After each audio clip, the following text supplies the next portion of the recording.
Stop scroll lang muna, mga bro.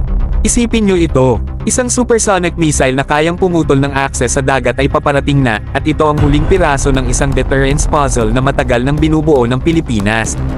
India is now preparing to deliver the third and final batch ng BrahMos shore-based supersonic anti-ship missile system para sa Philippine Marine Corps. Ayon sa mga indikasyon, inaasahang darating ito bago matapos ang taon, o mas malamang ay sa early 2026. Kapag dumating ito, makukumpleto na ang unang major coastal missile capability ng bansa. Ang BrahMos ay hindi ordinaryong missile. Ito ay supersonic, mabilis, at napakahirap i-intercept. Dinisenyo ito para wasakin ang malalaking barko at high-value naval targets bago pa sila makalapit sa baybayin.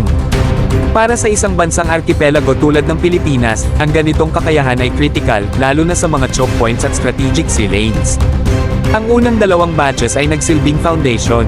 Dito natutunan ng Philippine Marine Corps ang deployment, mobility, command and control, at integration ng system.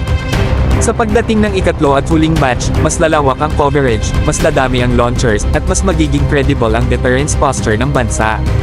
Hindi rin dapat maliitin ang papel ng India dito.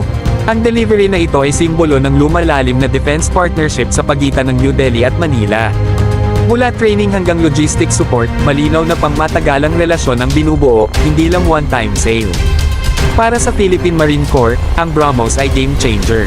Hindi na lang sila pang amphibious operations at coastal defense sa tradisyonal na paraan. May kakayahan na silang mag-deny ng access sa dagat gamit ang high-speed precision strikes.